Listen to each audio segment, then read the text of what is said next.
Lakers coach ang problema, Siakam sa Mavericks at solid Knicks debut ni Anunoby. So parang ngasunang balita mga idol patungkol sa bagong player ng New York Knicks. Bago nga matapos ang 2023 ay ginulat ng Knicks ang NBA fans nang i-trade nga nila sina RJ Barrett at Immanuel Quickley sa Raptors para makuha nga itong si OG Anunoby. While ang move nga daw na ito ng New York Knicks ay para nga palakasin ang kanilang depensa. Isa pa nga ay solid din naman na scorer itong si Anunoby. Kanina nga lang ay tinalo ng New York Knicks ang number 1 sa West na Minnesota Timberwolves, kung saan nga sa debut game ni OG ay nagtala ito ng impressive na 17 points, 6 rebounds at 1 steal, shooting 58% sa field at 50% sa tres. Isang solid nga na performance at pinakita nga nito ni OG na talagang tama nga ang pag-trade sa kanya ng Knicks. Anong masasabi ninyo dito mga idol? At para naman sa sunod na balita ay patungkol sa Dallas Mavericks. Maingay nga na nalilink sa Dallas Mavericks ang Raptors forward na si Spicy P, Pascal Siakam. Ayon nga sa mga rumors ay open nga daw ang Raptors na i-trade nga itong si Spicy P. At ayon nga sa balita, ito nga daw ang posibleng trade package ng Dallas Mavericks para nga makuha itong si Spicy P. Ang mga matitrade nga daw kung sakali itong sina Tim Hardaway Jr., Josh Green, Richaun Holmes at isang first round pick.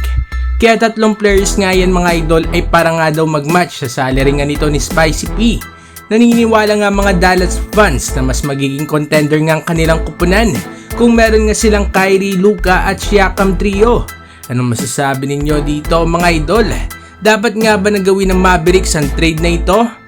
Pero bago yan ay narito ang 1xBet, isang legit sports betting site maglibang habang nanonood ng NBA at PBA para sa chance na kumita sa paborito mong sports. Gamitin ang ating promo code na HoopsPlayTV para sa first deposit bonus. Pero paalala lang mga idol na keep fun and play responsibly. At para naman sa uling balita ay patungkol sa Los Angeles Lakers. Naging maalat na nga ang laruan ng Los Angeles Lakers matapos nga nilang magkampiyon sa in-season tournament. 17-17 ang standing nga ng koponan ngayon.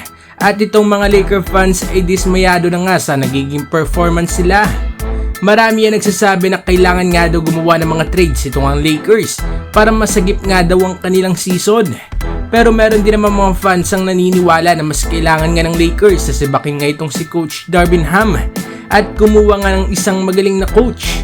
Dahil kahit anong gawing trade nga daw ng players ng Lakers at nandyan pa nga rin itong si Darvin Ham ay hindi nga daw mababago ang sistema. Kaya ang dapat nga daw napalitan ng Los Angeles Lakers ay itong kanilang head coach. Ano masasabi ninyo dito mga idol? Coach na nga ba dapat palitan ng Lakers? Magkomento sa baba at ating babasahin yan. Huwag kakalimutan na mag-like and subscribe para sa iba pang balitang NBA. Maraming salamat po.